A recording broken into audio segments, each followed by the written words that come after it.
ये सैलाब 29 तारीख को रुकने वाला नहीं है, ये अभी तो शुरुआत है, अभी तो ये अंगारी है। अभी सदर साहब ने जो आपके बीच में बोला कि हम शहीदों के परिवारों से यहाँ पर आए हैं, मैं उसकी मेरी बात को आगे चलाऊं, क्योंकि सदर साहब बहुत टाइम भी हो गया, इतना दिया है, लेकिन मैं याद दिलाना चाहूंगा जो कि इस बात के लिए देश की सारी अवाम के लिए आजादी की मांग थी 1947 में। फैज साहब, अहमद फैज, जो देश का 1946 में जिन्होंने लिखा कि जो खून बहा जो बहा गुजरे, जो 70 साल में हमारे साथ हो रहा है देश की आजादी के बाद, जबकि वो आजादी चाहने वाले ये लिख रहे थे कि जो आजादी हमको चाहिए उसके बाद हमारे देश की स्थिति क्या होनी चाहिए, लेकिन उसके बजाय 70 साल की आजादी के बाद हमको आज उनके बारे में बोलना पड़ रहा है कि जो खून बहा जो बहा गुजरे, जो गीत दिलों में कत्ल हुए। देश का नौजवान रोजगार मांगना चाहता है, 70 साल में मेरे देश की बहनें नरेगा के काम को मांगना चाहती है, 2-2 साल 2015 के भुगतान अभी तक नहीं हुआ है। इंदिरा आवास के मकानों का किधर पैसा उठ रहा है, किस सरपंच की बोलेरो आ रही है, किस राशन की दुकान वाला उसमें क्या पैसा ले रहा है।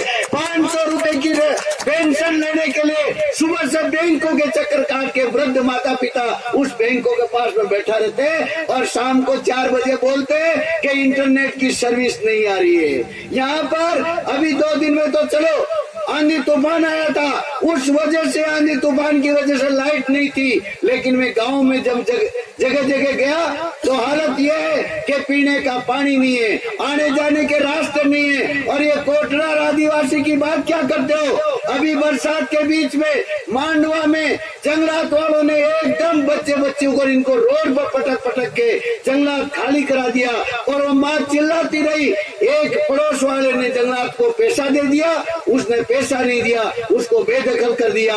ये सारी चीजों में मैं नहीं जाके पीटीवी जो आई है उसमें ध्यान रखिए।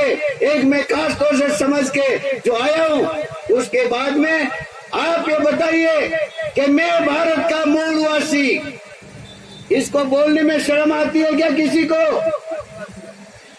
अरे मैं नारा लगाता हूँ, मैं भारत का मूलवासी, आदिवासी आदिवासी। अरे इसको बोलने में किसी को शर्म आती है क्या? अगर किसी को शर्म आती है और वो देश का मूलवासी नहीं समझता है, देश का आदिवासी नहीं समझता है, तो भाई हमारी जगह को खाली कर दो, हमें बहुत है फिर। अगर देश के मूलवासी, जो देश का मूल मालिक समझता है आदिवासी जो इस देश का मालिक समझ कर गर्व महसूस करता है, मैं हूँ भारत का मूलवासी, मैं हूँ भारत का मूल मालिक।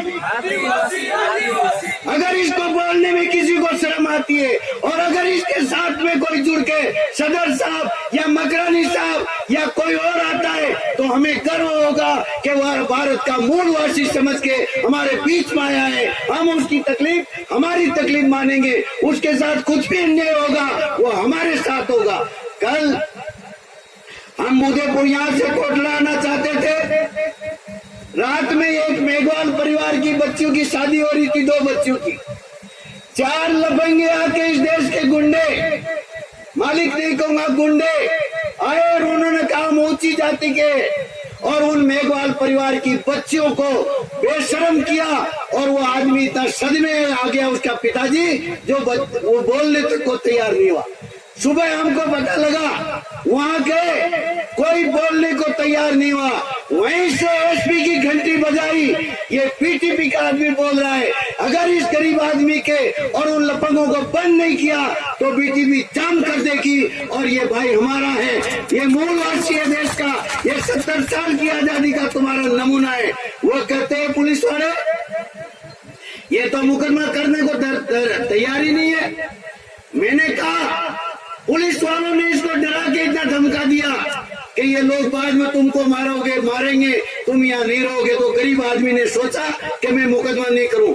लेकिन मैं ये पूछना चाहता हूं कि उसकी बारात के साथ, उसके समाज के साथ जातिगत अपमान हुआ, ये अपराध की श्रेणी में आता है कि नहीं आता? अपराध की श्रेणी में आता है। तो वह नारायण सिंह डिप्टी एसपी, वहाँ का थानेदार उसको मिलकर उसको बचाने का काम कर रहा है। ये अन्याय हम बर्दाश्त नहीं करेंगे। और आज एट्रोसिटी में वो 4 आदमियों को बंद करा दिया है, आपके सामने गर्व से कर रहा हूं। और ये काम किसने किया? बीटीपी ने भारत का मूलवासी समझ के, उसको अपना भाई समझ के, उसके साथ में कंधे से कंधा मिला के, वो अकेला नहीं है। हम ये तूफान डूंगरपुर बांसवाड़ा से चला है, ये तूफान प्रवीण भाई परमार खेरवाला से लेके आए, ये तूफान को आशपुर से उमेश भाई डामोर लेके आए, छोटू भाई वसावा ने गुजरात से झंडी दिखाई, और राजस्थान का जो डूंगरपुर बांसवाड़ा और उसके बाद बचा हुआ आखिर तूफान कोटला, जिसको कि 70 साल की आजादी में जिनका नाम लेना भी मैं गुनाह समझता हूँ, आज भी काला पानी के नाम से जाना जाता है। इसके दोषी कांग्रेस और बीजेपी है। मैं उनके बीच में अपना वक्त जाया नहीं करूंगा। मैं हमारे सारे मंच में आप सबके बीच में जो अभी तक भारत के संविधान में देश